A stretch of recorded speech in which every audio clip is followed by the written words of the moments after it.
இன்றைய தினம் பாண்டியன் ஸ்டோர் சீரியலில் வந்து பார்த்தீங்கன்னா, பாக்கியம் மயிலை பார்த்து அந்த வீட்டில் இவ்வளவு நடந்திருக்கு.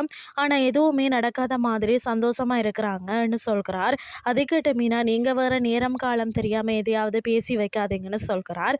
அதை அடுத்து கோமதி, மகள் பேசினால் பயமாக இருக்கும், இந்த பொம்பளை பக்கத்தில் வந்தாலே பயமாக இருக்குன்னு சொல்லி பாக்கியத்தை பார்த்து சொல்கிறார்.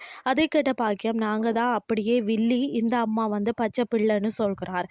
அப்படியே பாக்கியமும் கோமதியும் கொஞ்ச நேரம் சண்டை பிடிச்சு கொண்டிருக்கிறார்கள்.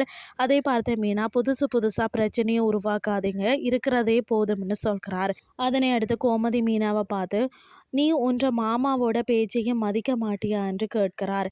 மேலும், உன்னை நம்பி வந்தேன் பாரு, என்ன சொல்லணும் என்று சொல்லிட்டு கோமதி அங்கிருந்து கிளம்புகிறார். அதை தொடர்ந்து பாக்கிய மீனாவை பார்த்து, இந்த பேச்சை வாங்குறதுக்கு தான் என்னோட பொண்ணை வந்து வர சொன்னியா என்று கேட்கிறார். பிறகு மயில், நான் பண்ண தப்புக்கு அனுபவிக்கிறேன், இதுக்கு மேலே என்னோட வாழ்க்கையை சரி செய்கிறேன் என்று நீயா எதுவுமே செய்யாத என்று சொல்லிட்டு அங்கிருந்து கிளம்புகிறார். மறுபக்கம் காந்திமதி பாண்டியனை பார்த்து கோமதியோட கதையை சொல்கிறார். அதற்கு பாண்டியன், கோமதி இப்படி பண்ணுவாள் என்று கொஞ்சம் கூட நினைச்சு பார்க்கல சொல்கிறார். அதனை அடுத்து மீனா தன்ற அம்மாவுக்கு போன் எடுத்து எப்படி குழம்பு வைக்கிறது என்று கேட்கிறார். பிறகு மயில் மீனாவுக்கு போன் எடுத்து சாரி சொல்கிறார். இதுதான் இன்றைய நாளுக்கான எபிசோட். அடுத்த எபிசோட்ல என்ன நடக்க போகுதுன்னு சொல்லி பொறுத்திருந்து பார்க்கலாம்.